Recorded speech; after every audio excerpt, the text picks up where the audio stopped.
noite a todos, a todas. Som. Boa noite, Ana Maria. Som. Eu tenho uma voz meio potente, assim. Se conseguem me ouvir sem microfone, eu até fico sem. Se ficar ruim, a gente vai fazendo... Ah, tá, perfeito. Quero, antes de qualquer coisa, agradecer à organização pelo convite de estar aqui conduzindo um pouco algumas provocações para a Ana Maria. E já começo de partida dizendo que essa é uma tarefa muito difícil, né?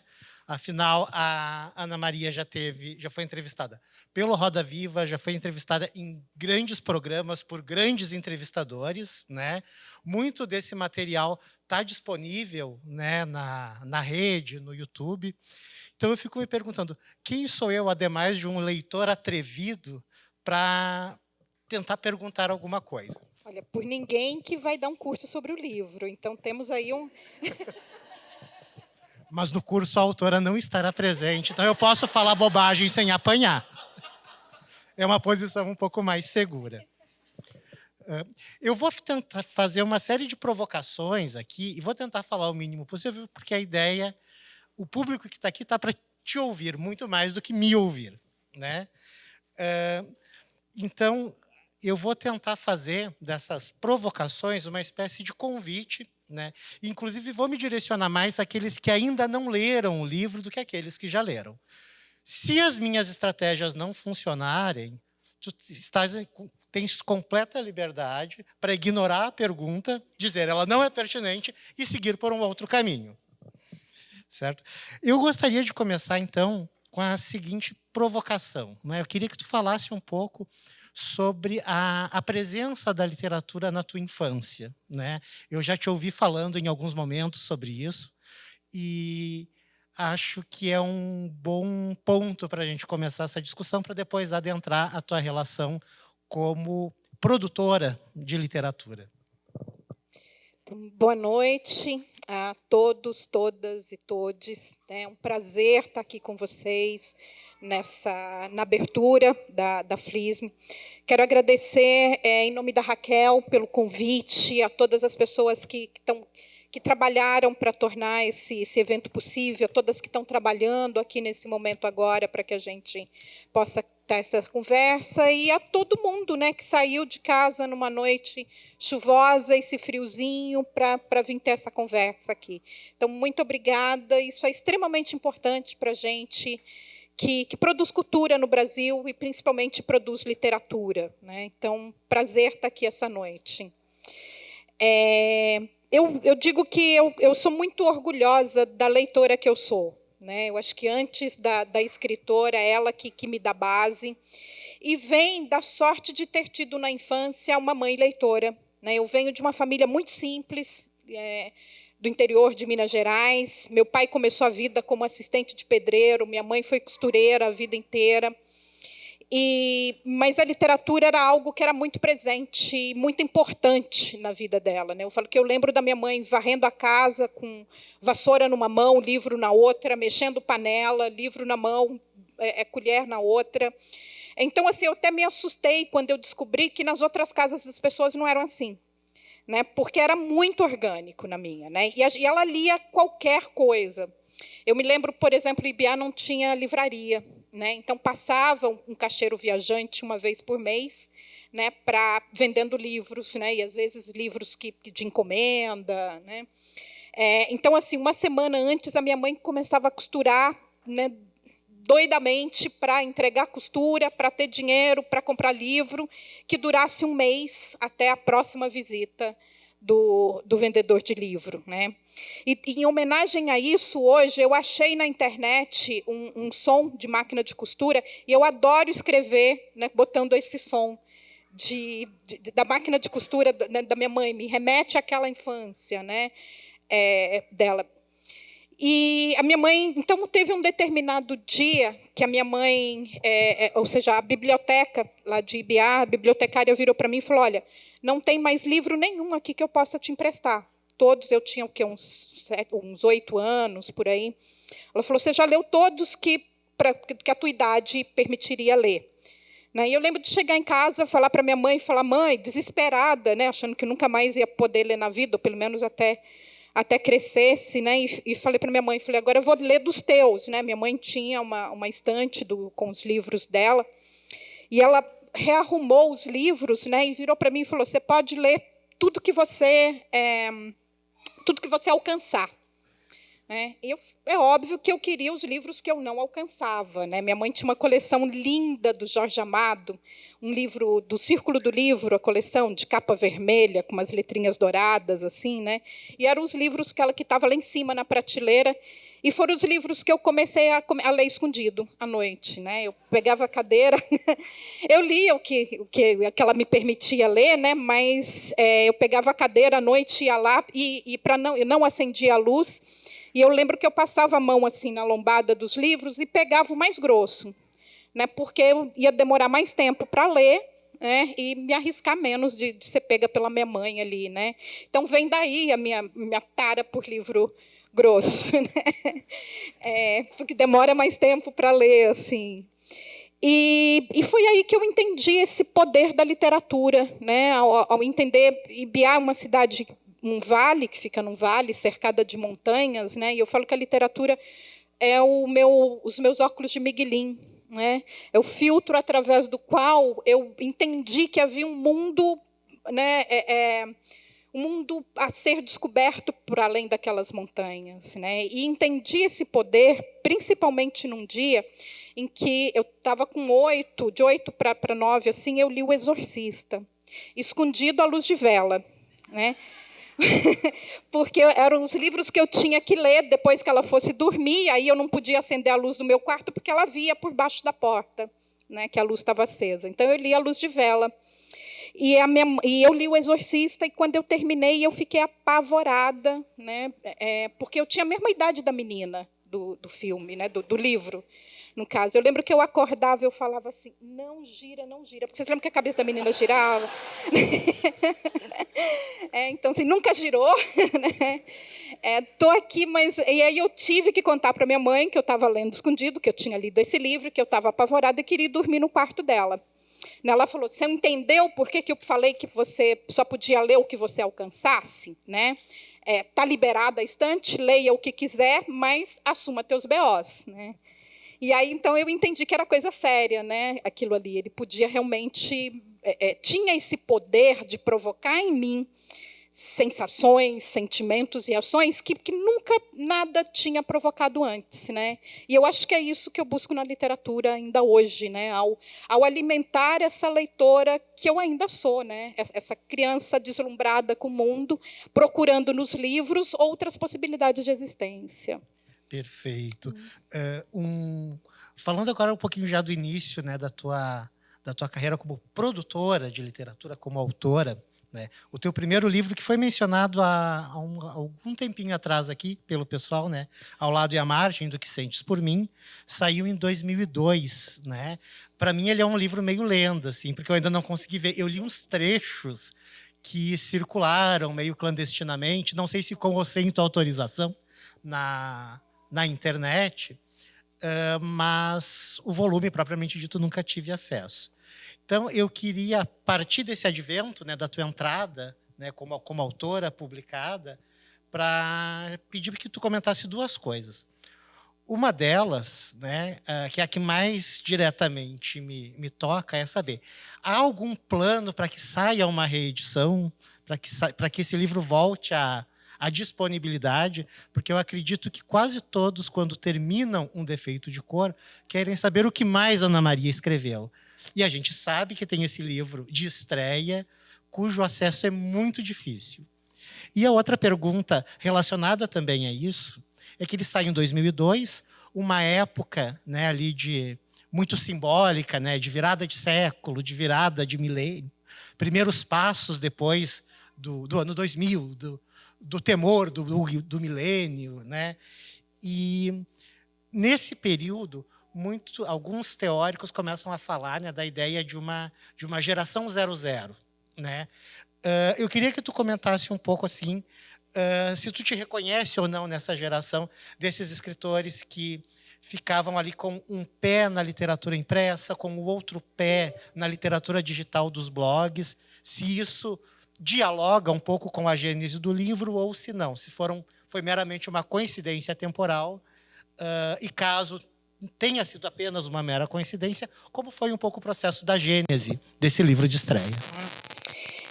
Eu comecei a escrever em blogs, né? Eu fui uma das primeiras, eu fiz parte da primeira geração de blogueiros do Brasil. Século passado ainda, a gente está falando de 98, 99, né? Porque eu nunca tinha escrito ficção, não era, meu negócio era só ler mesmo. E aí eu cansei da publicidade, eu queria mudar de carreira, né? Fazer outra coisa. E aí, então, eu achei que resolvi tentar a literatura, né? Ver se eu conseguiria escrever alguma coisa, já que eu gostava tanto, né? da área. E eu digo que o Ao Lado e à Margem é um livro que eu precisava ter escrito para escrever O Defeito de Cor, e é um livro que eu nem me orgulho e nem me envergonho. Então, assim, não tenho vontade de publicá-lo. Talvez algum dia, se eu revisitar, mas assim não é algo que é um livro apressado, né? É um livro de alguém que ainda não tinha que não tinha passado pelo processo de escrita do Defeito de Cor, que durou 5 anos, né? E vindo da publicidade, onde o que você escreve hoje está no jornal, amanhã está na revista, está na televisão, está no rádio, eu tinha uma urgência, né? E quando eu comecei a escrever e fui pesquisar e falei para publicar, as editoras, depois que se termina de escrever, as editoras pedem pelo menos 6 meses para ler e te dar uma resposta. Eu falei, eu não tenho saúde para esperar, né, esse tempo todo.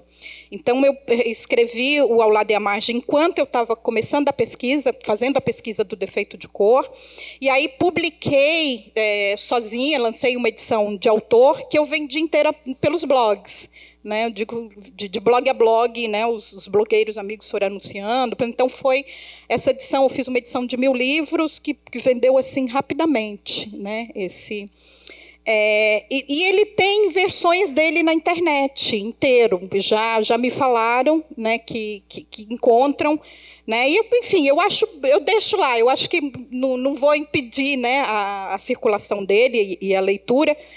Mas, inclusive, disseram também que já acharam no estante virtual por R$ 1.500. Eu falei, eu vou começar a vender, né? Porque...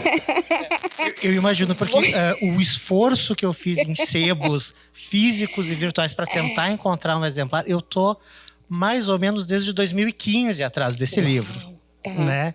Então, acho que eu vou fazer aí um 100 sequer ter uma e começar foto a da vender. capa. Né? Acho que eu vou imprimir alguns aí e começar a vender, 1.500, né? Envelhecer, né? Fazer um processo. Olha, acho que nem precisa, basta colocar o autógrafo que o valor do passe já sobe. Uma outra coisa que eu acho interessante e que, infelizmente, é uma coisa muito rara, mas que, felizmente, acontece contigo, com o teu livro, né, com Um Defeito de Cor, especificamente, é que ele consegue, ao mesmo tempo, ser um sucesso de público, né? Ele é um sucesso de vendas. Eu me lembro que quando eu li, em 2014, 2015, eu acho que eu já estava por volta da 12ª edição, talvez. Né? E ele é um sucesso de vendas e um sucesso de crítica. É uma conjunção, digamos assim, muito rara na literatura contemporânea brasileira. Existem muitas outras pessoas com muito bons livros publicados, que são reconhecidos e que são celebrados na academia, dentro da universidade ou nos pequenos círculos, né, dos formadores de opinião da literatura, mas que eles não estouram em vendas.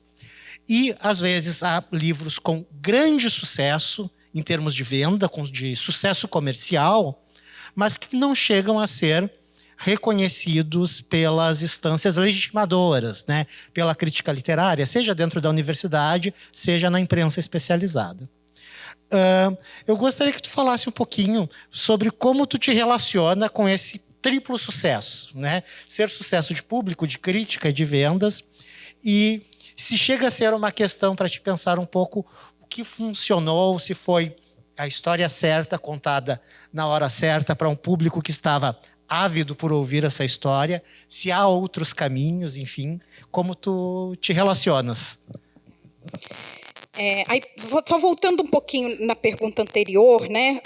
O Ao Lado e à Margem, ele foi importante, ou seja, ele foi, acho que, dos principais papéis assim na publicação de Um Defeito de Cor, porque eu sou uma escritora completamente fora da curva, né? Tanto no sentido de todo mundo falar, foi difícil achar editora.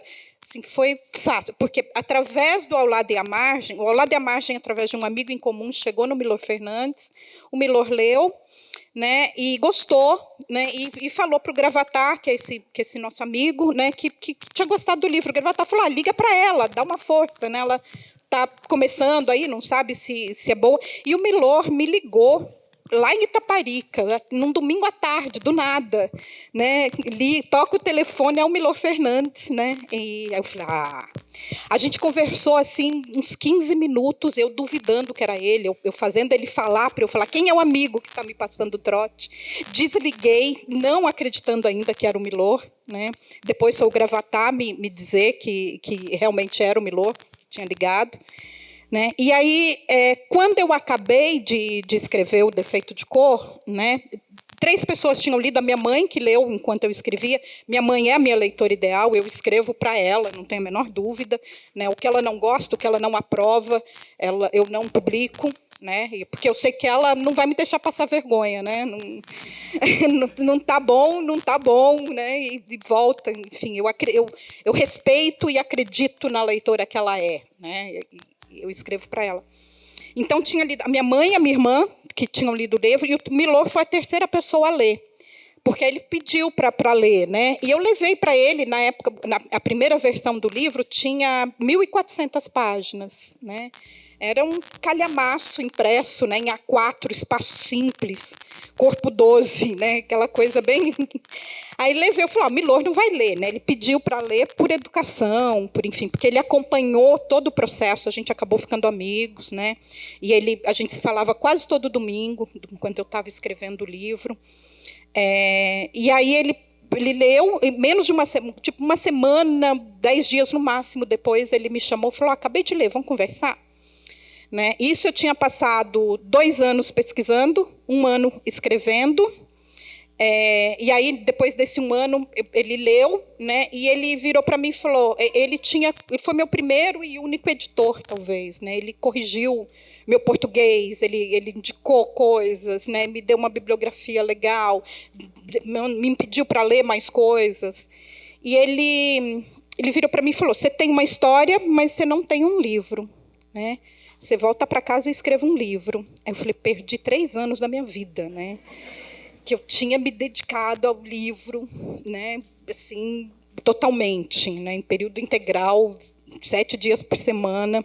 Aí eu falei, não quero mais, vou voltar para a publicidade, né? Não é para mim isso. E aí, depois que acalmei, fui ler as anotações do Milor, né? E falei, ele tem razão. Né? E aí, durante mais 2 anos, eu reescrevi o livro. Tanto que eu falo que eu sou uma reescritora, eu não sou uma escritora. Né? Porque é o processo que eu mais gosto, inclusive. Eu gosto de reescrever. Né? Que é o processo de você burilar o texto, trabalhar o texto, né? Achar a palavra que quer dizer exatamente aquilo que você quer dizer, a frase com um ritmo. Né? Isso foi muito Milor que foi trabalhando comigo, né? Uma coisa importante sobre isso, eu já sei a resposta, mas eu vou fazer a pergunta porque eu acho que assim é uma alfinetada, em especial nos meus alunos que reclamam quando eu devolvo os trabalhos caneteados. Ana Maria, quantas vezes você reescreveu Um Defeito de Cor? Que ótimo!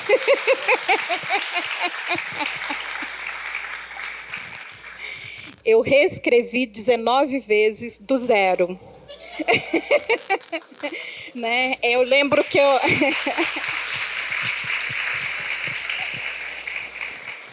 É trabalho, né? Eu falo que eu aprendi muito cedo que, pelo menos para mim, eu não acredito em inspiração. Né?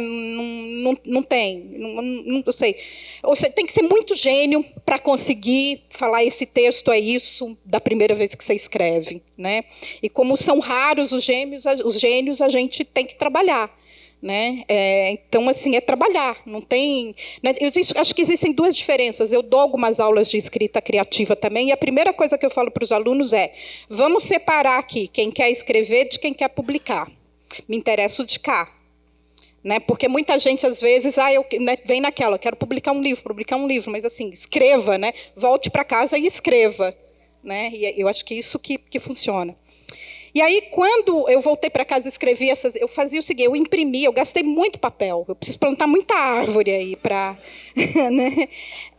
Eu voltei para cá, eu imprimia, aí eu lia aquela página, virava a página e escrevia a página inteira sem olhar. Eu contava tudo que estava naquela página sem olhar.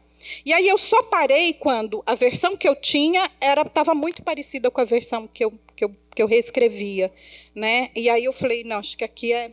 Aí fui para o Milor e falei, acabei.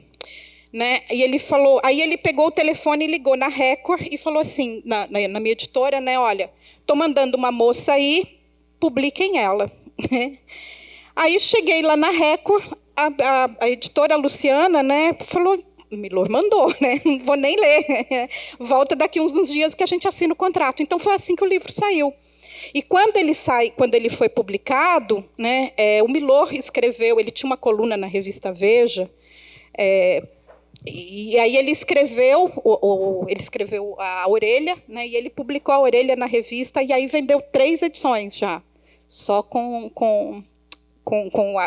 ou seja, a indicação do Milor, né? Inclusive, as palavras dele, né, são, se não me falha a memória, eu vou parafrasear. Ele diz, o defeito de cor é o mais... Eu não me lembro qual é a data que ele escreve isso. Eu acho que é na primeira edição. Na primeira, isso, foi em 2006. Um defeito de cor é o melhor livro da literatura brasileira contemporânea. Né? Eu não li toda a literatura brasileira contemporânea, né? Então, mas eu concordo plenamente com a obra do Milor.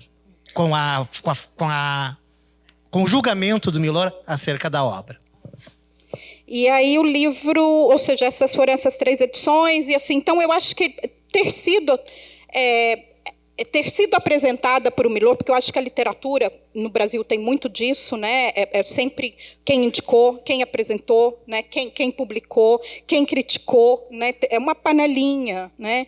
E isso o Milor assim me colocou ali dentro, né? Então acho que esse aval dele já fez. E o livro ele foi lançado em 2006, quando a gente estava começando a sair na mídia o debate em relação a cotas, né? Então a questão racial ela estava em voga no momento, né? Então eu acho que o livro encontrou esse momento propício também, né? A população brasileira estava começando a se preparar para poder ter um debate público, né, sobre escravidão, sobre racismo, sobre cotas nas universidades, né? Então o livro ele veio preencher isso, né? E assim, 3 meses depois do livro ser lançado, ele já estava dentro das universidades sendo tema de teses, de dissertações, né? Porque estava realmente faltando, né? Faltava uma literatura que falasse de escravidão, de colonialismo, seja o que seja, né? Hoje ele está na 49ª edição. Né? É um fenômeno, sim. Né? Depois no desfile da Portela, durante o desfile, ele esgotou uma edição inteira, sumiu da internet, não tinha mais, né? A editora correu e reimprimiu, e nas 2 semanas seguintes foram mais 3 edições. Então a Portela vendeu 5 edições, com certeza. Eu não me lembro agora se foi depois do desfile da Portela ou um pouco antes. Saiu uma outra edição, inclusive eu tenho ela aqui também, que eu carrego com todo cuidado, que ela foi comemorativa de algum dos aniversários, eu não me lembro qual 16 agora. anos. A gente é meio fora da curva, assim, né? Todo mundo fica em 5, 10, 15. Eu falei, não, vamos 16. E é uma edição muito bonita, porque ela está ilustrada, né, com reproduções das obras da Rosana Paulino, né? Então, que dialogam muito bem. Acho que foi uma escolha muito feliz, né?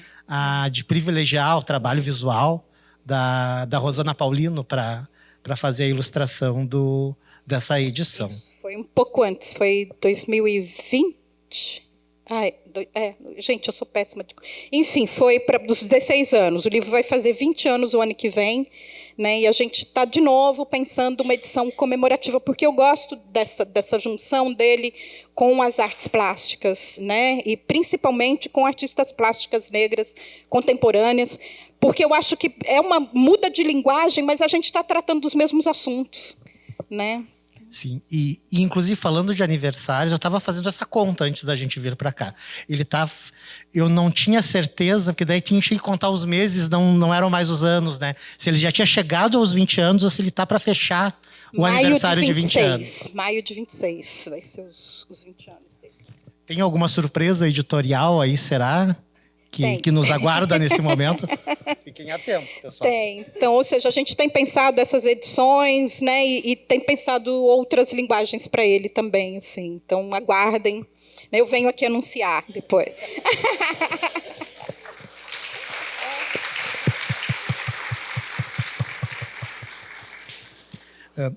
Entrando agora propriamente no universo do livro, né? Uma cena muito interessante, inclusive na entrevista para o Roda Viva, né, eu acho que foi a discussão que inicia a conversa no programa, né, sobre o quanto há de verídico e o quanto há de ficção na apresentação que tu assinas como Ana Maria Gonçalves. Né? Isso, inclusive, em alguns momentos discutindo com os meus alunos, nos colocava numa encruzilhada com relação à terminologia, porque a gente costuma chamar os prefácios, o ao leitor, ou os pós-fácios, né, de paratextos, de um texto que está correndo paralelamente, mas que não é a ficção, que a gente não necessariamente vai levar em consideração para fazer a leitura do que é a narrativa literária propriamente dita. Tu nos puxa o tapete com a tua apresentação. Né? E eu acho aquela apresentação muito bonita porque ela...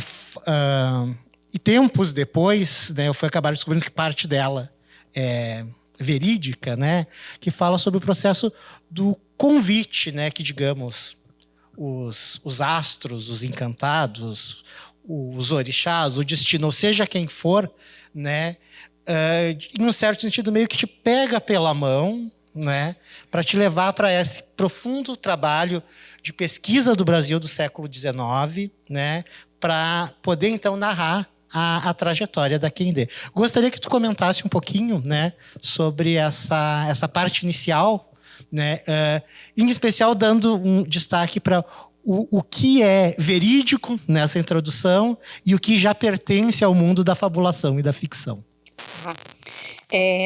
Tudo naquele prefácio é verdade, menos o manuscrito. Né? E isso, eu escrevi primeiro o prefácio, né? E depois que eu fiz o livro, eu falei, depois eu tiro o prefácio, porque para mim era mais como um guia. E aí, quando a editora leu o prefácio, ela virou para mim, cadê o manuscrito? Eu falei, uau, você acreditou? Ela falou, acreditei. Eu falei, então vai ficar. Porque, para mim, estava meio batido já essa coisa do escritor que recebe uma fita, que acha uma carta, que, enfim. Né? E eu falei, então vai ficar. E vai ficar porque agora ele suscita uma discussão bem interessante, que é a questão documental, né, da escravidão. Assim. Porque muita gente pergunta, por exemplo, da existência da Luísa Marim, né, que é a personagem que inspira, que é a mulher que inspira a minha personagem Quendé no livro, né? A Luísa Marim, ela é a mãe do Luiz Gama, né? O Luiz Gama foi importante jornalista, abolicionista, poeta, advogado, né? Das pessoas que mais conseguiu libertar escravizados no Brasil e fazia um trabalho de reunião de famílias, né? Então, não existe nenhum documento que prove a existência de Luísa Marim, né? A não ser uma carta autobiográfica do Luiz Gama e 2 poemas que ele fala sobre a minha mãe, Luísa Marim, pretinha, do reino do Daomé, preta retinta, baixinha, insubmissa, que foi líder da rebelião dos malês. Né? E eu descobri a figura da Luísa Marim enquanto eu estava pesquisando o Rebelião Malê.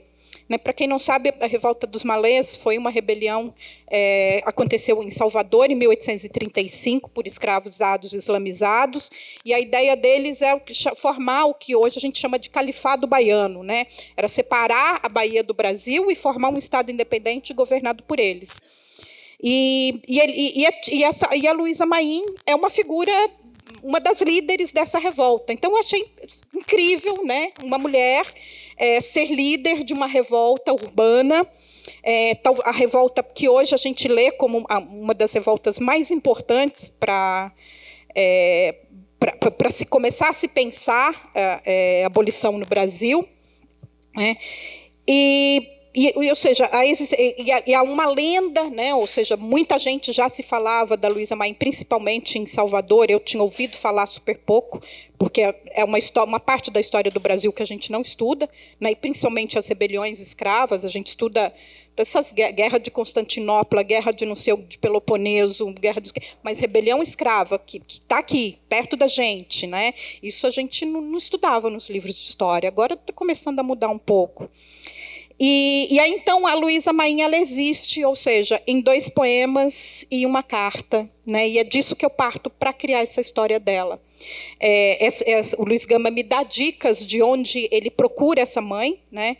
Então, eu penso o processo inverso. Se ele procura ele naqueles lugares, é porque ele teve notícia de que ela passou por ali, né? Então, eu vou procurar mulheres que viveram nesses lugares, nessa época, nesse momento em que ele descreve a passagem da mãe dele.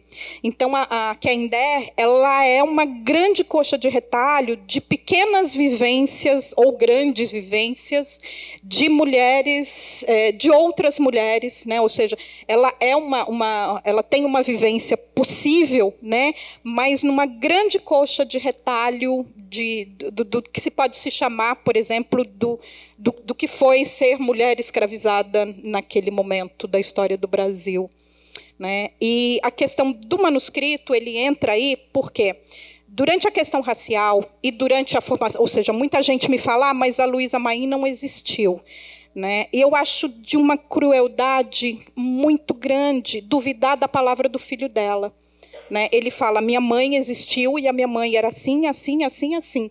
Né? Ou seja, a gente tem aí toda uma documentação oral, né, que não é uma certidão de nascimento, que não é uma carta, que não é um testamento, que não é um registro, né, mas que serve para a gente como documento, que é essa oralidade, que era o meio que a gente tinha realmente de passar as histórias, de contar as histórias e de manter esses laços familiares, né? E muitas vezes dá-se um processo ao contrário, quando, por exemplo, eu vou estar falando de racismo em alguns lugares, né, e muitas pessoas, ou seja, eu estou apresentando fatos, eu estou apresentando documentos, eu estou contando de experiências, né? E eu digo que é assim, algo, né? Aí vem uma pessoa geralmente branca que nunca pensou ou estudou racismo, mas se acha apta a dar opinião, e vem me dizer, eu acho que não é assim, eu penso que não é assim. Né? Ou seja, tentando equivaler uma opinião que ela tem, né, a dados e fatos que eu estou apresentando ali incontestavelmente. Né? Então, eu acho que a gente tem que começar a discutir essa questão do documento no Brasil, né? Dos documentos da escravidão no Brasil. Né? E eu coloco aí, ou seja, eu sou... para mim, o Luiz Gama, o poema e a carta do Luiz Gama é documento incontestável da existência da mãe dele. Né? E que eu acho que isso não tem mais como se negar. Né? Do mesmo modo que...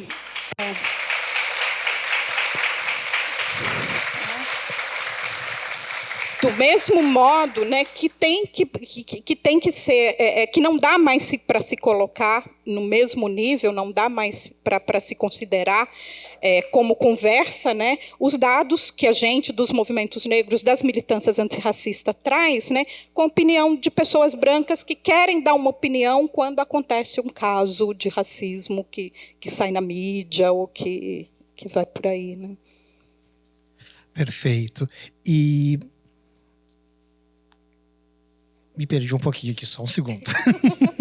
Eu bebo água enquanto isso. Me localizei. Mesmo com o roteirinho, a gente ainda se dá umas embananadas aqui.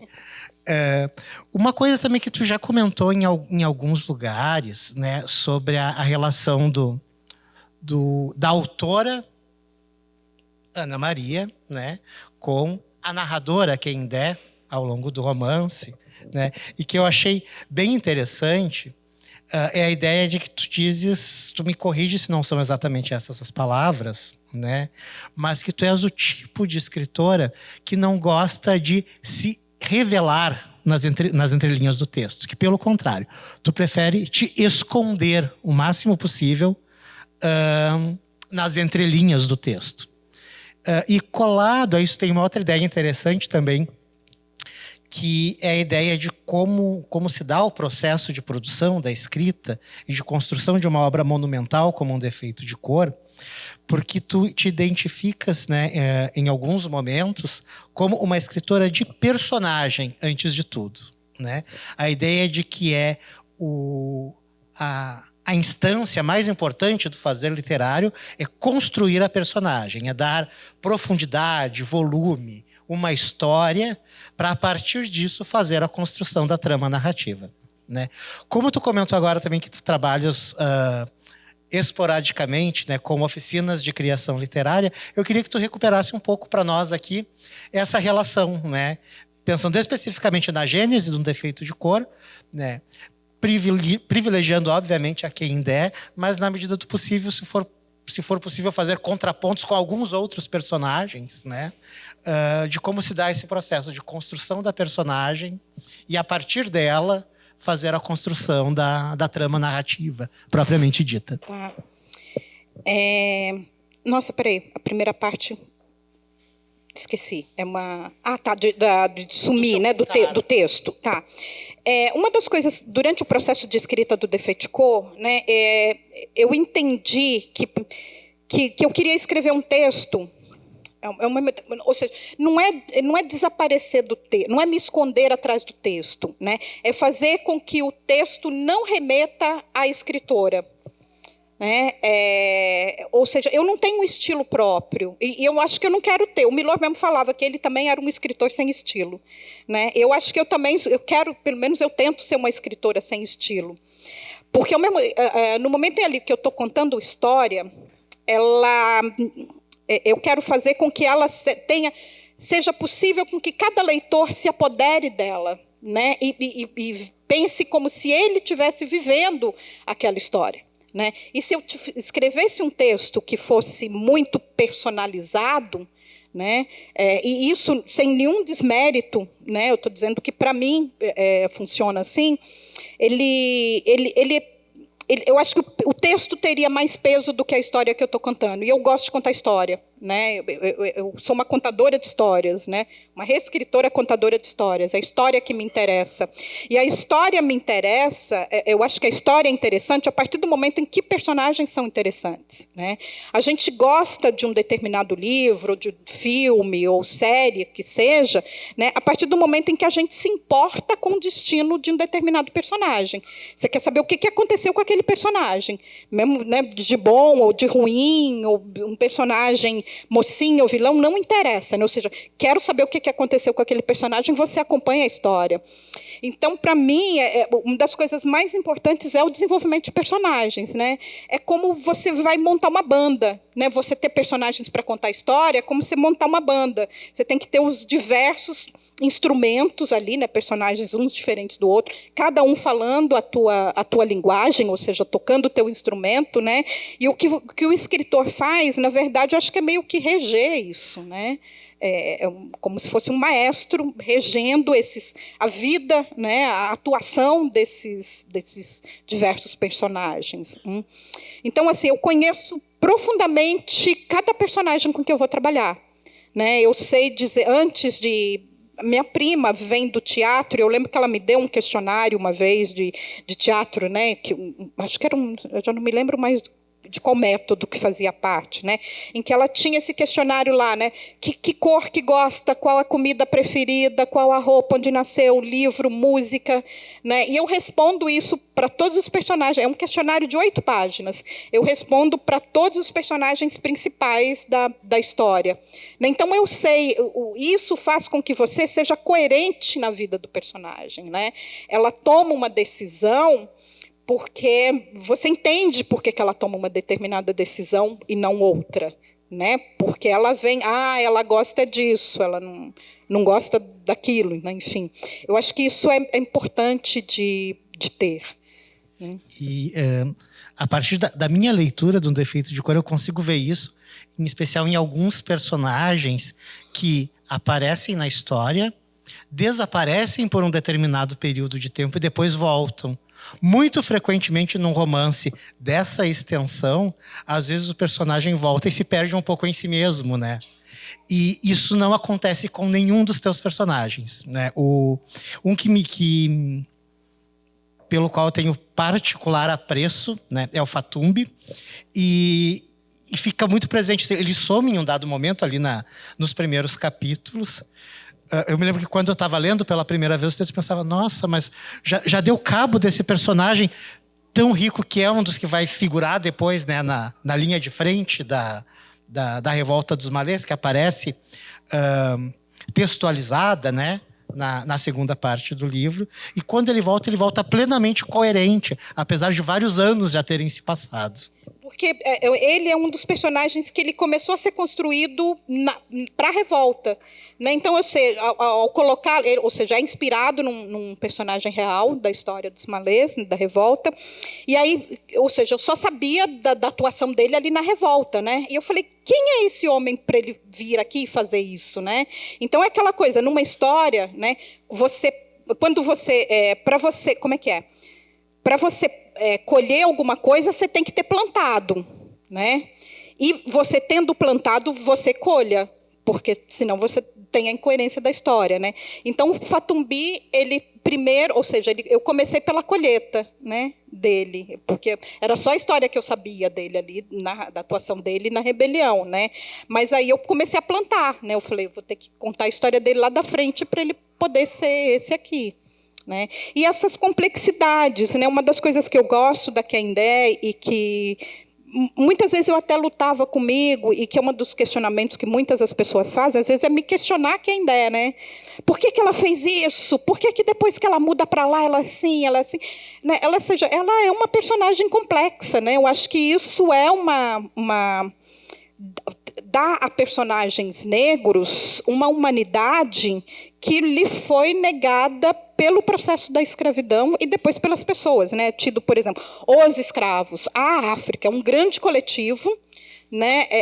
Em que acham que as pessoas agem por um movimento, ou seja, contínuo, uníssono, né? E não. A Kendé, ela para mim, ela é uma criança que passou pelo que ela passou, e depois dela ter passado, ela fez um pacto com ela de sobreviver. Aquela frase da Conceição Evaristo, né? Combinaram de nos matar e combinamos de não morrer. Né? A Kendé combinou de não morrer e de fazer o que fosse necessário para vencer na vida, seja a ideia que ela tivesse disso. Né? Então, por isso ela é contraditória, como a gente é. Né? Eu acho que uma das coisas que eu sempre falo, quando o pessoal fala direito de fala, lugar de fala, na literatura eu quero reivindicar o lugar de falha, né? Que eu acho que é algo que é muito importante. Né? O preto não pode errar. Né? A gente errou uma vez, nunca mais você vai ter uma outra chance, você vai ser sempre julgado por aquela determinada atitude. Sem contar que a coletividade toda é julgada pela falha do indivíduo. Exatamente. Então, assim, a Kendé, ela é, para mim, a personagem que reivindica esse lugar de falha. Né? Me deixa errar. Né? A vida é minha, eu faço o que eu quiser com ela, e pelo bem ou pelo...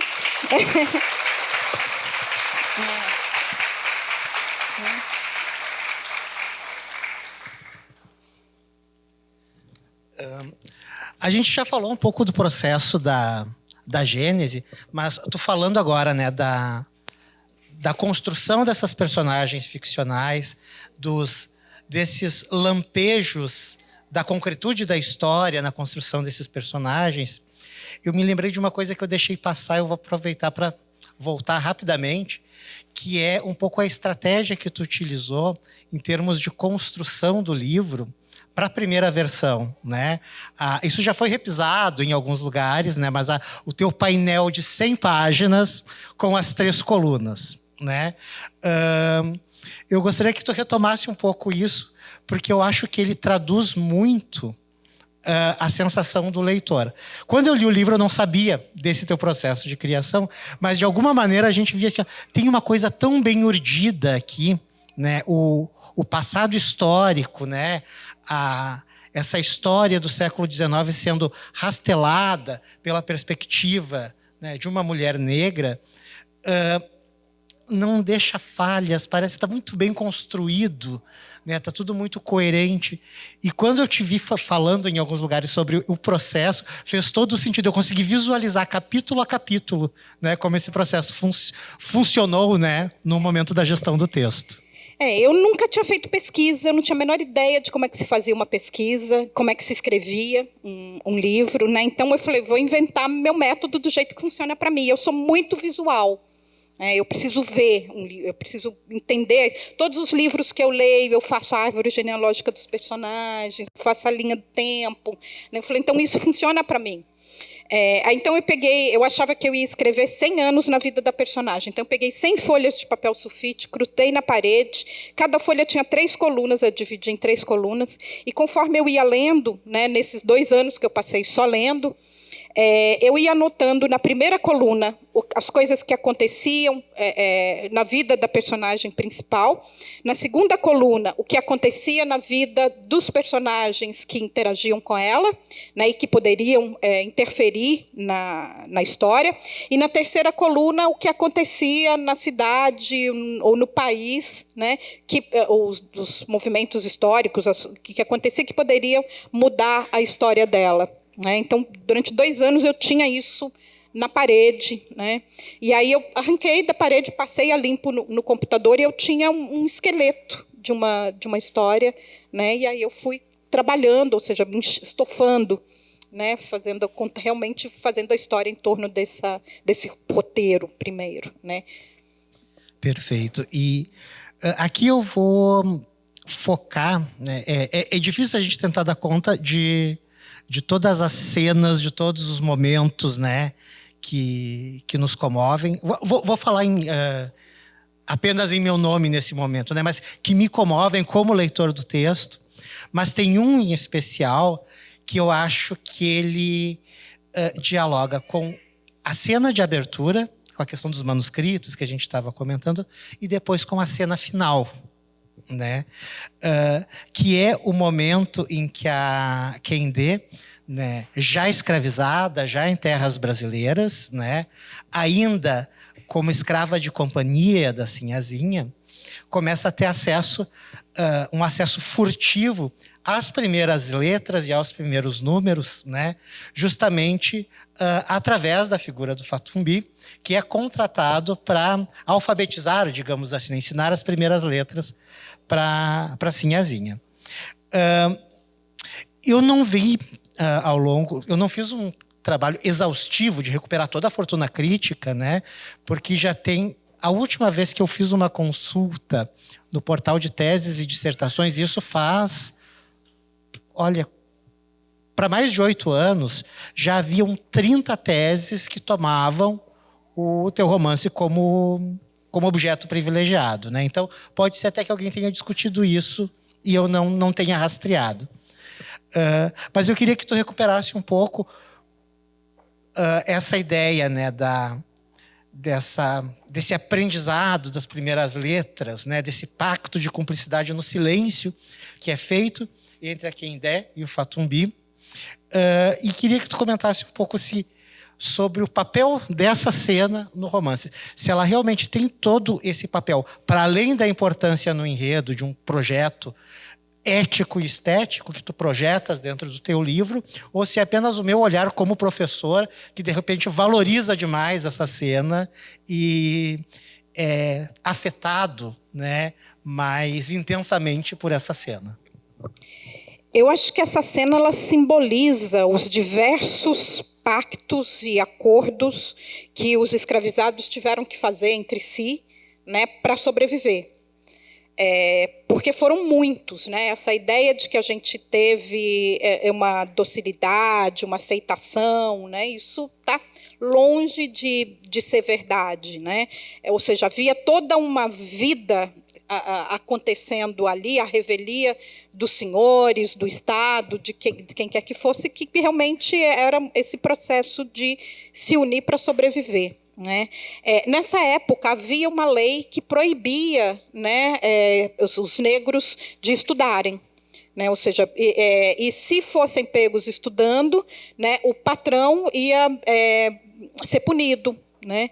O patrão não, o dono ia ser punido. Então, ou seja, a gente sempre fala, no Brasil não teve leis raciais, ou leis racistas, ou leis que proibissem. Ou seja, essa da lei da educação é uma delas. Né? Eles não podiam ser alfabetizados por lei, né? Não poderiam ser alfabetizados de maneira alguma. Né?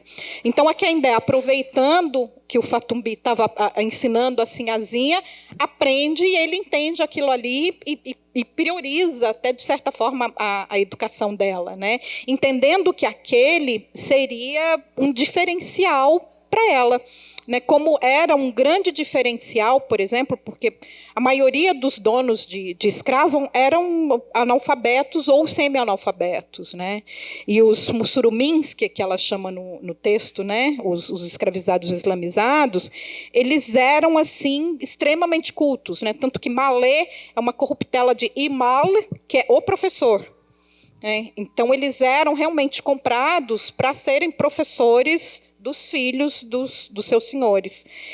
E eles, para ter uma ideia da engenhosidade disso, né? Então, ou seja, eles vivendo na África islamizada, né, lá em cima, eles, durante séculos, né, eles estiveram no caminho das rotas de comércio todas que passavam por ali. Né? Então, eram versados em economia, em geografia, comércio exterior, relações públicas, sabiam matemática, sabiam direito, né? Eram poliglotas, falando, no mínimo, 4 ou 5 línguas. Então, ou seja, eram pessoas muito culturalmente, né, muito superiores aos seus senhores, ou mesmo quem governava a colônia aqui na época. Né? Para se ter uma ideia, nos documentos que foram encontrados depois que a rebelião Malê foi dizimada, né, eles escreviam usando caracteres árabes para representar foneticamente as línguas deles, que eram geralmente o Haussá, o Ewe, o Fon. Né? Então, quem encontrasse a documentação que eles passavam um para o outro, programando a rebelião, no mínimo tinha que saber o árabe e o Haussá, ou o Ewe, ou o Fon. Né? E isso só eles sabiam. Né? E foi aí, ao descobrir tudo isso, ou seja, não imaginavam que poderia haver ali uma inteligência, né? Essa agência para se fazer isso. Né?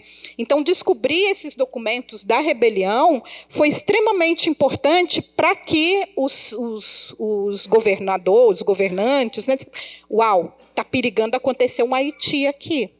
Né? Então, vamos começar a repensar o que é escravidão, vamos começar a repensar se a gente vai dar conta de manter isso durante muito tempo.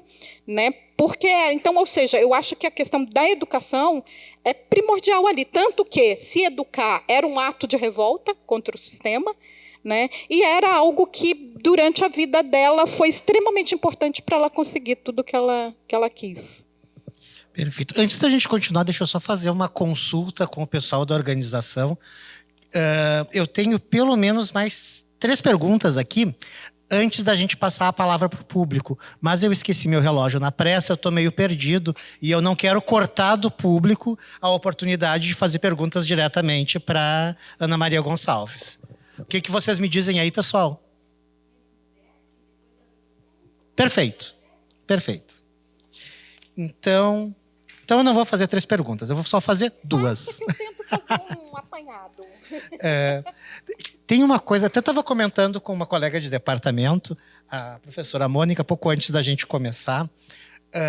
Tem uma imagem literária muito forte no teu texto e que coloca ele assim numa tradição da literatura da diáspora africana no mundo, que é a imagem da travessia da Colunga Grande, né? O tumbeiro atravessando o Atlântico e chegando na América. Então, essa travessia tá muito forte, né? Não só na tua obra, mas ela vai aparecer nos diários do Baquáqua, ela vai aparecer nos poemas do Castro Alves, ela vai ser retomada num capítulo lindíssimo da Maria Firmina dos Reis, no romance Úrsula, né? Que é aquele capítulo que é todo narrado pela figura da mãe Susana, que é quem tem essas memórias, né? E que, de alguma maneira, assim, me parece que às vezes tem alguns ecos, assim, tem coisas da mãe Susana que eu enxergo na Quendê e vice-versa.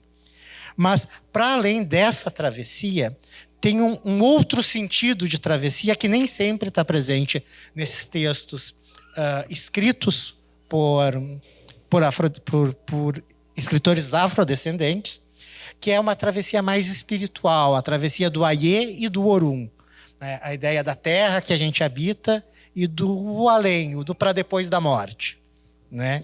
E eu acho que isso está muito forte também no teu texto. Logo de início, né, a gente tem isso muito forte na morte do Kokumo, né, na morte da mãe e na morte da avó da Quendê.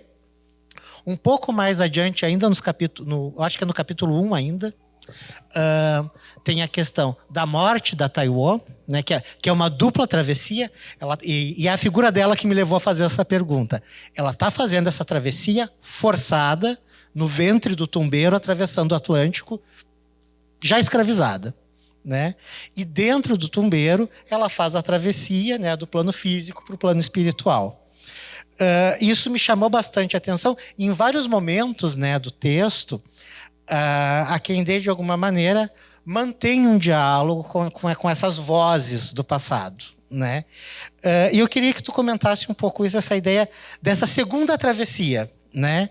A travessia do oceano, eu acho que ela é extremamente importante, mas eu acho que talvez essa travessia espiritual, esse trânsito entre o terreno e o transcendental, me parece que também tem um papel ético e político e afetivo na construção da trajetória da Quendê. E eu gostaria de te ouvir um pouquinho comentar, né, se isso, mais uma vez, é uma extrapolação que eu faço ou se realmente foi previsto, né, na construção do texto.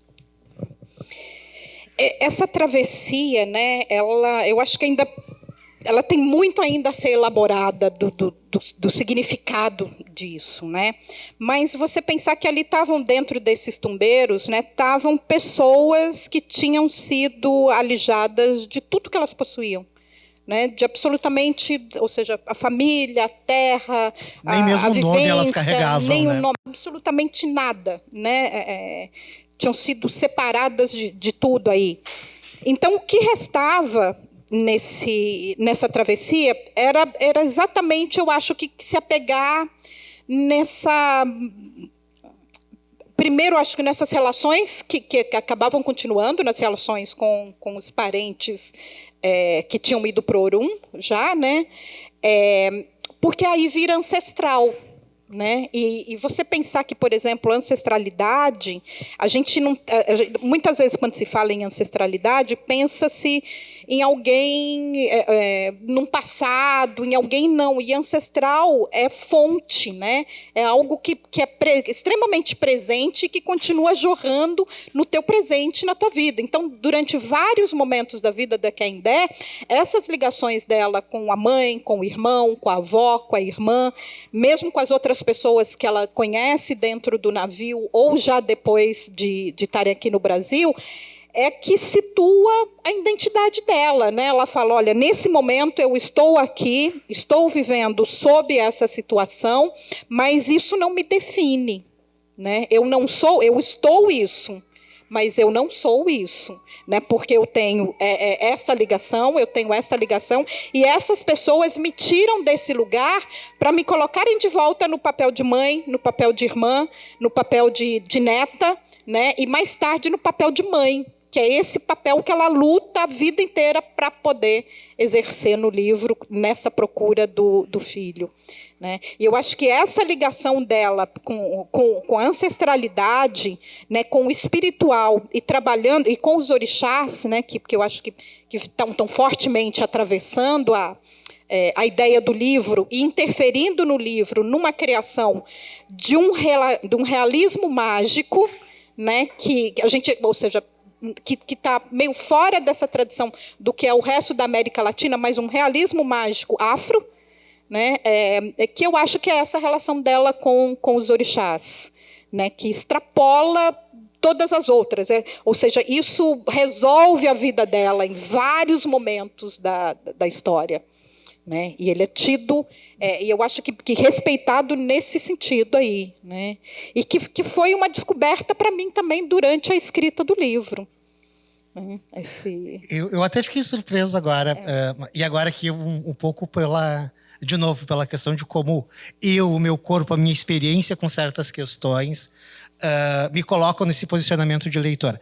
Eu nunca cogitaria chamar Um Defeito de Cor como um livro que tem algum elemento do realismo mágico, justamente porque essas forças que estão em torno da QND são forças que eu levo em consideração no meu cotidiano. Exatamente. Então, eu não as enxergo como uma interferência mágica. Exatamente porque são forças do dia a dia. Eu também não, ou seja, eu também não enxergo, porque eu comecei o livro, né, eu me considerava agnóstica quando eu comecei a escrever. Eu fui criada no catolicismo, né, interior de Minas Gerais, né, então fui anjinho de procissão, coroar Nossa Senhora, todas aquelas coisas. Aí, quando eu tinha uns 13, 14, briguei com a religião católica, não era mais para mim, e me considerava agnóstica até escrever o livro. E o livro me transformou, né, trazendo os orixás para a minha vida nessa vivência cotidiana também. Né? Hoje eu sou iniciada no candomblé por causa do livro.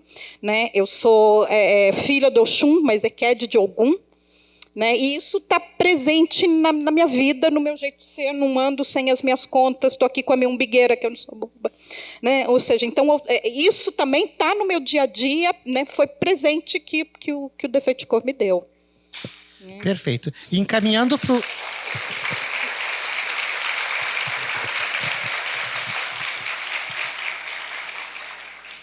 Encaminhando agora para a abertura, então, para os comentários e para as questões da plateia, eu tenho uma última questão para te fazer, que é a seguinte: quem é Josenildo?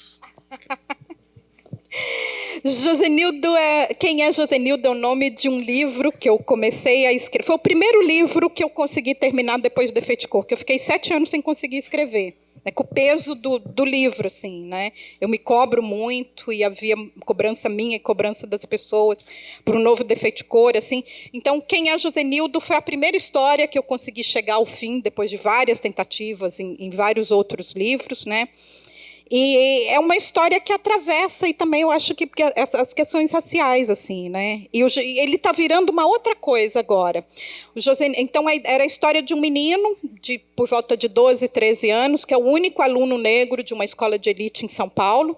E esse garoto um dia desaparece, deixando um bilhete que pode ser interpretado tanto quanto se ele tivesse fugido, ele tivesse sido raptado, ou se ele tivesse suicidado. E aí começam 3 investigações que vão descobrir 3 Josenildos diferentes, né? Um para cada. Os amigos acham que ele. A polícia acha que ele fugiu de casa, os pais acham que ele foi raptado e os amigos acham que ele se suicidou. Né? Então, cada um vai descobrir o seu próprio Josenildo tentando responder essa pergunta. E a pitada afrofuturista continua no projeto ou ficou de lado nessas mudanças? Não, é completamente afrofuturista. Ele se passa em São Paulo, em 2064, né, que é depois de... e esse livro, essa ideia desse livro me vem a partir da leitura de uma socióloga estadunidense chamada Joy DeGruy, que ela cunhou a expressão estresse pós-traumático da escravidão. Né? E de quanto esse estresse ele é atuante ainda e importante na vida das pessoas da diáspora negra, né? Dos descendentes dos escravizados. Assim. Ela faz com que, por exemplo, a tensão de sofrer racismo ou diante da possibilidade de sofrer racismo faz com que as pessoas negras tenham mais problemas com pressão alta, com ansiedade, com depressão. Né? Ou seja, isso atinge muito a vida da gente ainda hoje em dia. né? Pessoas negras têm mais diabetes, né? Tem a anemia falciforme. Então, ou seja, tem várias coisas ali que estão muito ligadas à questão do estresse pós-traumático da escravidão, né? E aí, então, eu invento essa história para poder falar sobre isso, e esse São Paulo, então, São Paulo é um país, depois de 30 anos que ele se separou do Brasil, ele vai se separar do Brasil agora em 2034, né, o Estado. Coisa que eles sempre quiseram, enfim, por mim tudo bem, né? Eu vou pedir minha cidadania baiana, né? Então ele se separa e ele é um Estado que não tem um governo, né, central. Ele é todo governado por dados, né? É implantado um chip na cabeça de cada cidadão, né? E a ideia é que em 3 gerações os habitantes de São Paulo esqueçam que São Paulo já fez parte de um país racista, machista, homofóbico, né, transfóbico, como é o Brasil, né? Então, vai apagar. E por isso que cada memória nova apaga uma memória antiga, ou seja, essa memória de pertencimento nesses lugares, né? Só que quem desenvolveu o programa que coordena esse chip foram pessoas brancas que não consideram as mutações sofridas pelo estresse traumático da escravidão. Então, o chip de algumas pessoas negras começa a dar bug. Elas não esquecem, porque está implantado no DNA delas, né? Essa história, e essa história está. A gente traz essa história inscrita no nosso corpo, né? E aí, então, o Josenildo é uma dessas que não esquece, né? Então, essa história eu estou vendo aí. Perfeito, então. Muito obrigado, Ana Maria.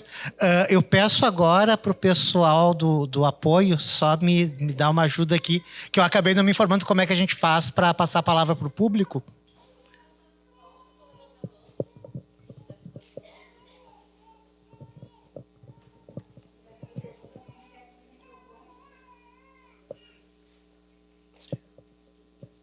Tu queres esse aqui, Ju? A gente vai ficar um em cada ponta, professor.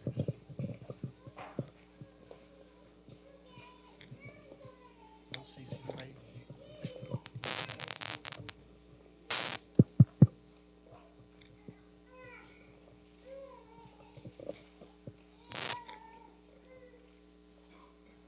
Não sejam tímidos, gente. Ninguém.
Obrigada pelas perguntas. Eu vou começar pelo final, assim. Então, ou seja, quem é Josenildo é uma história, é um infanto juvenil, né? E a gente vou lançar, eu acho que esse ano também, né, começando uma coleção também infanto-juvenil de histórias, porque eu acho que é um público nessa ideia de formação de leitor mesmo, né? Tentar apresentar uma proposta de literatura instigante para essas cabecinhas que eu acho assim que são super, ou seja, que a gente precisa começar a dialogar, né, por serem deles a possibilidade de construção de um futuro melhor que a gente não vai ver hoje. Então, assim, eu dou muita responsabilidade. Por isso que eu acho que só agora que eu estou conseguindo escrever para crianças e adolescentes, né? E essa questão da desconstrução, assim, ou seja, racismo, né, é exatamente isso, né? Eu acho que durante muito tempo as pessoas brancas acharam que não é com elas o problema, então elas não tinham nem que se colocar. E até usando muito erradamente o que se fala dessa coisa do lugar de fala, né? Conheci muita gente falar, eu não tenho lugar de fala nesse assunto, eu não tenho lugar de fala. Não existe não ter lugar de fala. Todo mundo tem lugar de fala, né? Ou seja, fala-se de onde se habita, de onde se é. Né? Então, ou seja, a gente, aliados de racismo, a gente precisa e necessita. A gente não vai dar conta disso sozinho. Né? Não tem como. Então, ou seja, é a partir o teu lugar de fala como mulher branca é exatamente esse, né? Falar com teus pares. Né? Ou seja, porque muitas vezes nós não somos ouvidos quando a gente fala de racismo, né? A gente é mimizenta, racismo não é assim, isso não existe, né? Isso não tem. E muitas vezes as pessoas estão muito mais dispostas a ouvir os seus pares do que a gente. Né? Então, quando as pessoas brancas falam o que a gente pode fazer para ajudar a acabar com o racismo, eu falo que é isso, né? É usar esse lugar de privilégio de ser ouvida pelos seus pares, né, para ajudar, ou seja, para começar a desconstruir ali dentro, né? Uma pesquisa muito interessante foi feita há algum tempo na USP pela Lilian Schwartz, né, e a equipe dela lá, ou seja, perguntando para milhares de brasileiros, né, você é racista? A pessoa dizia, não, eu não sou racista, mas conhece alguma pessoa racista? Ou seja, 93% disseram que não eram racistas. Aí disseram, mas você conhece alguém racista? 97% dizia que conhecia alguém racista, ou seja, impossível essa conta fechar. Né? Não tem como a conta fechar. E aí perguntava, quem são as pessoas racistas que você conhece? É meu pai, é minha mãe, é minha tia, é minha avó, é meu marido, é minha filha, é meu namorado, é a minha amiga. Então, ou seja, eu acho que é por essas pessoas que as pessoas brancas têm que começar a doutrinar. Né? Porque a ignorância, ou seja, racismo é ignorância. E a ignorância não é algo passivo. Né? A gente escolhe do que ser ignorante. E, principalmente, hoje em dia, com acesso à internet. Né? Eu falo, quem escolhe ser ignorante sobre racismo hoje em dia, ou seja, não tem mais desculpa para quem tem acesso à internet e faz 3 refeições por dia, não tem mais desculpa de que não tem acesso à informação sobre racismo. Tem e está escolhendo se não ter. Né? Então, assim, ou seja, a ignorância nunca foi algo passivo. A gente escolhe os assuntos nos quais a gente vai ser ignorante. Né? E se acha que racismo é algo realmente importante, e eu acho que porque racismo faz com que a gente, como país, abra mão de contar com as potencialidades que as pessoas negras podem trazer para a construção de uma sociedade, da comunidade, né? Ou seja, e a gente não pode mais abrir mão dessas quantas gerações a mais a gente vai continuar abrindo mão de impedir que um racismo, né, faça com que pessoas negras não atinjam toda a potencialidade que elas têm que ter. Né? E algo que ficou muito famoso no Brasil também, usado de uma maneira completamente errada, é a questão do racismo estrutural. Ele está sendo usado como desculpa para não assumir responsabilidade em relação ao racismo. Né? Acontece um caso de foi o racismo estrutural. Mas quem é que faz a estrutura? São as pessoas. Né? A estrutura foi tanto construída e é mantida por pessoas. Então, não é o racismo estrutural, é o racismo individual de cada um que dá sustentação para uma estrutura que se autorreproduz sozinha. Né? Então, eu acho que entender essas artimanhas do racismo é essencial para a gente se combater, né? E são artimanhas que, dentro de movimentos negros, a gente vem estudando, entendendo como é que acontece. Né? E o papel, eu acho, que das pessoas brancas é realmente começar a entender essas artimanhas. Né? Eu não acredito, a pessoa vira para mim e fala, eu não sou racista, de verdade, eu não acredito. Não tem como não ser racista num país racista, de uma estrutura. A gente é sem saber que é. A gente entende sem saber que é. E é um processo de desconstrução contínuo. Né, como é um processo para mim, mulher cis, entender, por exemplo, um processo, ou seja, dizer que eu não sou homofóbica, eu sou uma homofóbica em desconstrução. Né? Ou seja, então, pessoas brancas, mesmo algumas. E é aquela coisa, mas os negros são mais racistas com eles mesmos do que a gente. Né? Não existe, não tem como o negro ser racista. O que faz é um processo de internalização de um racismo que está aí na sociedade. Né? Se você fala para uma criança, desde que ela é pequena, as pessoas negras são inferiores, as pessoas negras são burras, as pessoas negras são feias, a criança internaliza aquilo e vai crescer achando que aquilo é verdade. Né? Mas não é que ela é racista com ela, porque racista é um processo de poder. Né? Como é que eu não tenho o poder de ser racista comigo mesma, como as pessoas brancas não têm o poder de abrirem mão do privilégio de serem brancas num país racista. Né? Como eu não tenho condições de abrir mão do privilégio de ser uma mulher cis, hétero, num país homofóbico. Né? São privilégios que estão aí na sociedade, que você fala, eu não quero mais ter o direito de poder casar, se eu quiser. Não tem como abrir mão desse direito. Eu tenho esse direito, né, que é negado dentro de relacionamentos que não são heteronormativos. Né? Da mesma maneira que as pessoas brancas não têm condições de abrir mão do privilégio de não ser seguido no supermercado, né? De não ser questionado se aquele é um lugar para ele ou não, né? De não ser xingado, de não ter a sua religião, né? quando é quando uma região de matriz africana sofreu um racismo religioso. Né? É um papel de desconstrução. Né? É duro para a gente admitir que é isso, mas é. E só a partir do momento em que a gente admite isso é que eu acho que a gente, individualmente, primeiro, né, e coletivamente falando com os teus pares, e os pares são muito perto da gente. Eu tenho absoluta certeza que cada um de vocês aqui já presenciou alguma fala ou algum ato racista de avós, de tios, de mães, de pais, de primos. Né? E o que vocês fizeram quando isso aconteceu? Né, eu acho que aí está a diferença. Né? Vocês têm que chegar do lado e falar, olha, isso é racista, isso é machista, isso é homofóbico, isso é não sei o quê. É um processo cansativo, né? E a gente precisa que todo mundo faz, porque para a gente é extremamente cansativo. A gente não aguenta mais trabalhar com isso sozinho, né? Para desconstruir uma coisa que não foi a gente que inventou. Racismo foi inventado pelas pessoas brancas, não pelas pessoas negras. Nós somos o alvo, nós somos a vítima. Né? E eu acho que a partir do momento em que fala, mas eu não tive escravo, eu não tive, como é que eu vou assumir a custo da reparação? Né? Eu acho que aí, ou seja, aí a gente vem tudo que se veio da escravidão e que ainda está completamente presente aqui hoje. Né? Você não é responsável pela escravidão, mas você é responsável por uma estrutura que foi construída lá atrás e que está presente na gente aqui hoje. Assim, né?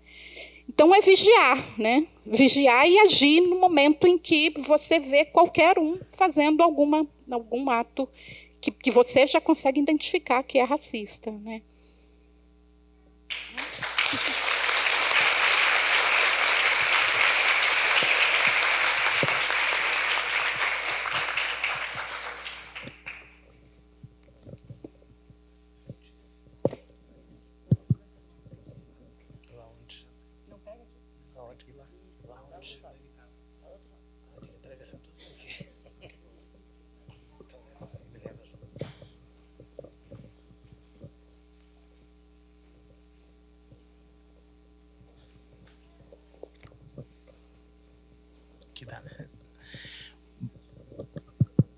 Boa noite a todas e todos e todos.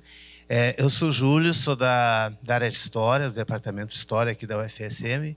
E primeiro que eu quero dizer que estou muito realizado, porque eu assisti o desfile da Portela e os âncoras da Globo, né, enfim, colocaram vários elementos foram colocados aqui.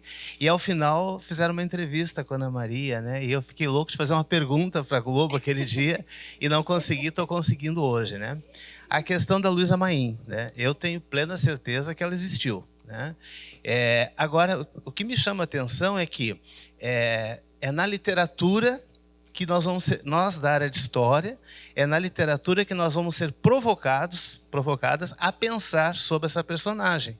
Porque geralmente quem mais escreveu sobre a revolta dos malês são historiadores, né? E aí os historiadores destacam os homens que lutaram na revolta dos malês e não destacam as mulheres. Então, aí a questão que eu penso também que entra aí uma questão de gênero, né? O historiador, né, vai buscar os personagens e não as personagens. E aí na literatura aqui no Rio Grande do Sul tem algo muito semelhante. Tem uma romancista, a Letícia, que escreveu A Casa das Sete Mulheres, e pela primeira vez na Casa das Sete Mulheres ela faz uma provocação. As mulheres dos lanceiros negros que sofreram com a morte dos lanceiros negros. Toda a historiografia só fala nos lanceiros negros. E nunca se fala nas mulheres dos lanceiros negros, as mães, as filhas e assim por diante. Então, eu vejo nesse caso também o caso da Luísa Maim, né? E aí eu vi uma outra questão, só para finalizar. Eu gosto muito de literatura de cordel e vi muitos livros de literatura de cordel sobre Luísa Maim. Ou seja, ela é um personagem popular, é um personagem aceito pela literatura popular e que pela primeira vez na literatura erudita, né, vai aparecer com todas as honras na sua obra, né? Mas quantos historiadores vão ter ainda que serem provocados por essa questão? Recentemente, a Vlamira Albuquerque, professora da UFBA, ela fez uma live, né, sobre mulheres no processo de mulheres nos processos de abolição em Salvador. E aí ela diz assim que ela ficou impressionada porque ela vai para o arquivo público, né? Porque no arquivo histórico ela não conseguiu nada, mas ela vai para o arquivo público, para os processos crimes, né? Para a documentação que vem desde a delegacia até o julgamento, né? E encontra muitas mulheres. E aí eu fiquei pensando, tomara que nessas mulheres ela encontre também a Luísa Maim, que fomos provocados, né? E que até agora a gente não teve ainda nenhum resultado, né, em história. Mas eu acredito que a narrativa histórica ainda vai trazer esse elemento. É isso que eu queria conversar. É bom ouvir isso de um historiador. Obrigada. O João José Reis, né, encontrou uma Luísa em registro de desembarque de um navio, mais ou menos na época em que a Luísa Maim teria vindo para o Brasil. Então, assim, é considerado esse único registro de Luísa, né, mas não tem como afirmar quem era. E eu acho extremamente importante, exatamente porque não só trabalhar a história dessa perspectiva, da perspectiva das mulheres, né, mas porque e a ficção também, eu acho que junto a gente tem esse grande, ou seja, eu posso trabalhar com a verossimilhança, né? Eu não preciso trabalhar com o real, com o papel, com a prova, né? Eu posso ser só plausível na minha criação histórica, né? E exatamente daí vem esse poder da criação de imaginário, né? Ou seja, tudo que se acredita, o que se pensou em algum dia, primeiro passou por um imaginário, né? Então, e esse imaginário ele é alimentado por essas perspectivas, né? Se nunca se falou, nunca alimentou o nosso imaginário sobre a existência dessas mulheres, é tido que elas não existem, né? Então, eu acho que esse processo da escrita também vem daí, né? Ou seja, dar existência a vozes que foram silenciadas no processo de construção de um imaginário do que seria Brasil.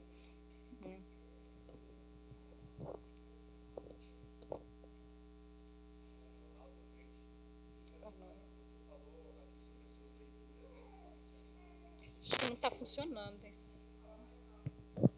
Alô, alô. Olá, boa noite. Você falou aqui sobre as suas leituras na infância e como isso foi importante na sua formação como escritora. Como é para você hoje ser referência para muita gente em um país onde a luta das pessoas pretas elas são diminuídas ou elas são apagadas da história? Como é para você estar nesse lugar hoje, de referência? Tá. É uma responsabilidade muito grande, principalmente porque ainda somos muito poucas, né, para dividir esse papel. Mas, ao mesmo tempo, também uma das coisas que eu falo, né, de usar o lugar de privilégio. Eu acabo tendo acesso a determinados locais, ou a determinados programas, ou a determinadas pessoas, que as escritoras negras que vieram antes de mim, ou mesmo as escritoras negras que são minhas contemporâneas, mas que, ou seja, a gente acha que tem que levar em conta, também pensando no racismo do Brasil, a questão do colorismo. Né? Então, as escritoras negras de pele mais escura, de feições mais negroides, né, elas acabam tendo menos acesso a lugares onde eu tenho, por ter a pele mais clara, onde muita gente vira para mim e fala: "Ai, você não é negra, você não precisa dizer isso", né? Como se fosse um fardo, como se fosse um defeito, né? Como aqui no livro, né? Então, ao mesmo tempo, ou seja, eu tento usar esse meu lugar para trazer mais gente. Eu falo que não sei se eu já falei aqui agora a questão da representatividade e da presença, né? Durante muito tempo, a representatividade foi importante para nos colocar em determinados locais, ou ter acesso a determinados locais que a gente não tinha antes, mas ele acabou, de certa forma, também já sendo uma prisão, né? Porque acaba se achando que está um lá, está bom, está representar todos os outros, né? Ou seja, não tem ninguém é diferente de ninguém, representa todos os outros. Então eu uso esse lugar que eu estou agora, de ser uma escritora lida, né, respeitada, ouvida, né, para trazer junto todas as outras e todos os outros que não estão nesse local.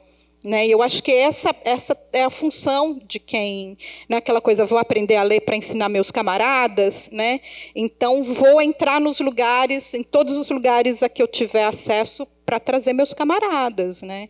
Porque eu acho que principalmente mulheres negras, assim, a gente é 27% da população, ou seja, como categoria, eu esqueci o termo, né? Ou seja, como grupo, né? Mulheres negras é 27% da população brasileira, o maior grupo que existe dentro dessa nossa população, né? E é o mais subrepresentado em todas as esferas da sociedade, principalmente nesses espaços de privilégio e de poder, né? Então, é importante a gente estar nesses lugares, né? Entrar metendo o pé na porta, assim, para escancarar a porta para que venha outra. Eu não quero ser única em lugares, né? Eu não quero mais representar, eu quero produzir presença, né? E produzir presença é que eu nunca seja a única sozinha nesses lugares onde eu ocupo.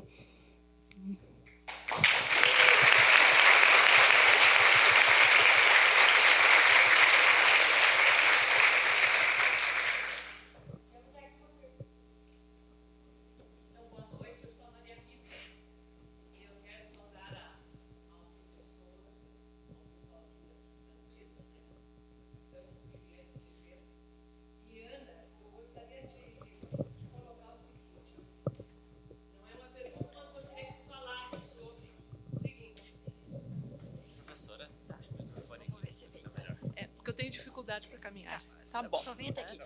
Então, está. Geralmente, quando nós, pretos, lemos, passamos pela história, a nossa história, ela gera em nós um mal-estar, uma depressão, um ódio, choro, isso e aquilo. É horrível. E por mais que a gente esteja preparada, eu já tenho 77 anos, e a vida toda trabalhando com a educação das relações étnico-raciais, a gente vai, né, mas dentro de nós, o opressor e o oprimido, né, fica reverberando. O teu livro, e chegou tarde para mim, ele é uma cura. Porque por mais dramática que seja o relato que tu estás fazendo ali, né, por exemplo, aquela situação do estupro da menina, né, eu parei um tempo ali, respirar. E nós temos um grupinho de leitura que nós lemos outra escritora, e aí a gente chora, tem o teu livro não. Eu quero saber como é que tu conseguiste, com tanta dor, ser doce. Eu gostaria, sabe? É assim que eu te vejo, sabe? Tu nos cura. E nada acontece por acaso, né? 2003 veio a lei. Nós estamos em 2025 nessa universidade que está caminhando, né, a passos lentos em relação às questões raciais, mas estamos caminhando e é um grande avanço estarmos aqui. E eu quero dizer o quanto foi maravilhoso te ouvir e o quanto eu penso que eu tenho que aprender. E nós, né, professor, o Júlio estava ali agora mesmo, falou, né, todo mundo aqui é conhecido, todo mundo é amigo. Eu quero te agradecer. E tu nos conta como é que o teu segredinho de conseguir ser doce, tá bom?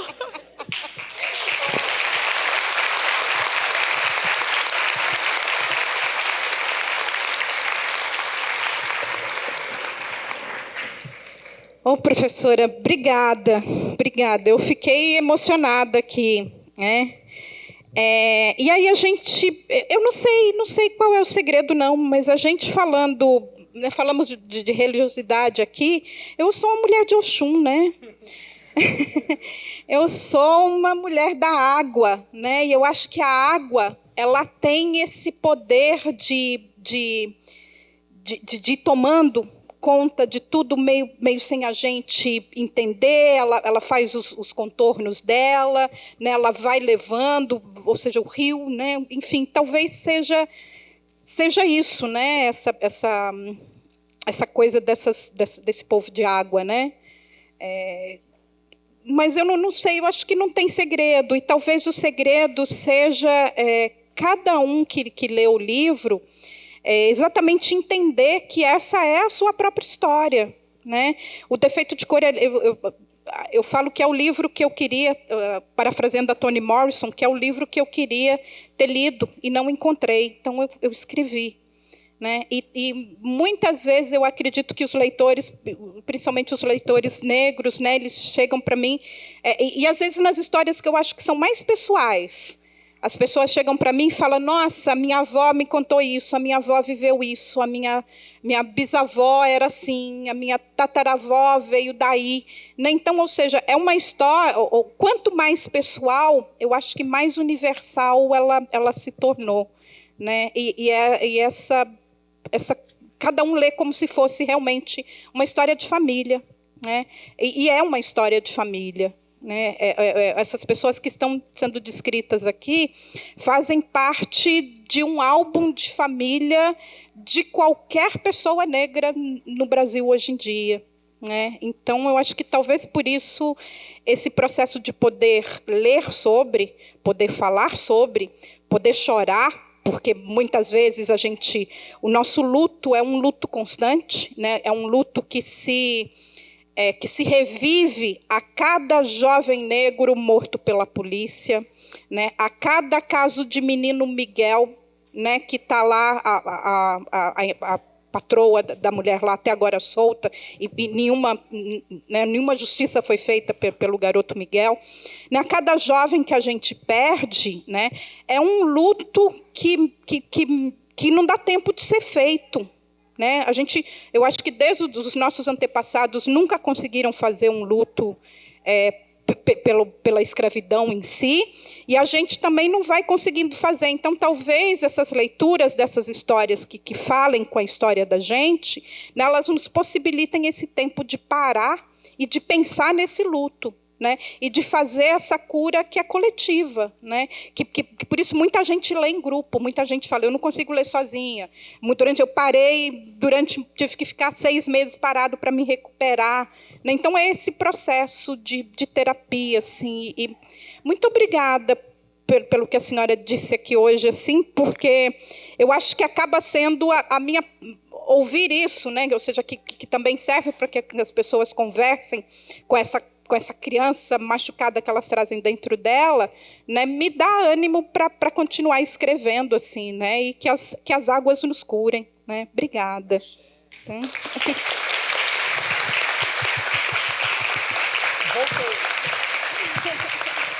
Ana, eu sou professor Gessé da dança, sou professor cotista dessa universidade. Isso é bem importante, legitimar nossas pautas de políticas. São 2 perguntas, uma individual e uma coletiva, mas é sobre samba, né? Sobre carnaval também. Vivemos aí num país ainda com muito analfabetismo, né? Com poucos acesso e cada vez diminuindo o acesso a livros, né? Como é que você viu esse encontro com as escolas de samba? Como é que você entende esse lugar que a escola de samba tem como democratização de acesso a partir de uma tradução da tradição poética, cantada, dançada, né? E essa é uma pergunta, já contemplando essa mesma pergunta, você já pensou também o livro virar musical, dança, né? Estamos aqui. Tem que jogar, né? E a segunda vem de um coletivo. Nós temos coletivos aqui de teatro negro, que é feito por estudantes negros, que tem dificuldade ainda tem poucas dramaturgias negras para teatro. E elas e eles, enfim, esse coletivo com vários lindos e lindas, lindes, estão construindo narrativas próprias a partir das suas histórias, né? Então, eles pediram que eu viesse te perguntar que dica vocês dariam para esses estudantes do teatro, da dança, que tem, por muitas vezes, não são invisibilizados porque nós somos mortos, né? Mas são esquecidos na universidade. Então, é isso. A escola, ou seja, ser tema da Portela, assim, foi a vivência da minha vida, né? E, principalmente para escritora, eu fui muito para Madureira no ano porque eu queria acompanhar a construção do desfile, assim. E eu falo que para escritora é super complicado, ou seja, complicado não, é muito doido entender o que aconteceu ali, né? Tinha meu nome estampado em camiseta pirata vendida em camelô de Madureira. Assim, é algo completamente fora da bolha, fora do que eu tinha vivido e que eu acho que vou viver daqui para frente, né? E foi muito bonito entender exatamente por que a escola de samba se chama escola, né? Ou seja, essa construção, a gente esquece escola de samba, escola de samba. Por que escola de samba chama escola? Porque exatamente ele é esse lugar de aprendizado, de vivência comunitária preta, né? De um modo de vida. E, ou seja, se a gente for prestar atenção nas letras dos sambas de enredo, né, aquilo nos ensinou mais história do Brasil, história do povo preto, do que qualquer livro de história de até alguns anos atrás. Né? Começa a ver quais são os... Né? Zumbi, por exemplo, eu aprendi através de quem era Zumbi, através de letra de samba de enredo. Né? Então, acho que esses lugares eles têm muito a nos ensinar, né? Não só historicamente do que eles são, mas exatamente nesse espaço de construção coletiva do que é a maior representação brasileira, artística no mundo, né? Aquilo é transmitido pela televisão para milhares de... Ou seja, aquele desfile vendeu 4 edições de um livro desse tamanho, né? De gente que nunca que seria atingida pelo livro se não fosse o carnaval. Né? E aí não só o carnaval, a gente pensar nas letras das músicas dos blocos afro. E, para mim, foi a realização de um verbo que eu aprendi com o Tigana Santana, um músico, né? Que ele dizia que é um verbo imbundo, o verbo é intanga, que ele quer dizer, ao mesmo tempo, dançar e escrever. Né? Então, ou seja, que língua linda, né? Que povo lindo é esse que considera essa escrita do corpo, né? Que muito fala a professora Leda Maria Martins. O pessoal do teatro precisa... A Leda Maria Martins é a maior teórica de teatro hoje em dia, a primeira professora negra da UFMG, primeira professora titular negra da UFMG. Né? Então, eu acho que precisa, ou seja, um dos conselhos que eu dou primeiro é estudem Leda Maria Martins. Ela sabe tudo de teatro negro e eu acho que a partir dessa é também uma poetisa, né, uma poeta, é dramaturga, né, e é rainha do Rosário em Minas Gerais. Né? Então tudo de bom, a Leda mistura tudo de bom que a gente tem assim, né? E a Leda, exatamente uma das coisas que a Leda fala, né, é do corpo, esse corpo preto que fala, né, esse corpo que fala só de estar presente num determinado ambiente, né, e esse corpo que, ao dançar, escreve. e ela faz uma analogia maravilhosa com as baianas da escola de samba, né? O rodar do tempo. A Leda tem um trabalho lindo sobre tempo espiralar também, né? E ela fala da representação daquele rodar das baianas das escolas de samba como sendo o que esse tempo espiralar quer dizer, né? E o que esse corpo que dança está escrevendo e falando ao mesmo tempo. Então é isso, assim, eu tenho trabalhado em teatro agora também, eu tenho 3 peças já, tenho uma ópera sobre o músico Itamar Assunção, que ficou em cartaz em São Paulo durante muito tempo, ou seja, essas linguagens todas me interessam, né? Eu tenho 2 roteiros de filme, estou escrevendo série para TV, então assim, essas histórias todas interessam e estou trabalhando com o defeito de cor também nesses outros gêneros.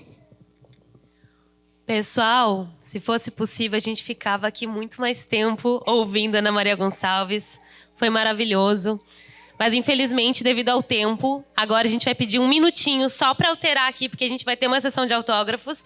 Eu quero agradecer mais uma vez a Ana Maria Gonçalves e o professor Anselmo, relembrá-los, então, do convite que ele fez da disciplina, que vai ser ofertada no próximo semestre, e pedir, então, um minutinho só para a gente organizar aqui o nosso palco.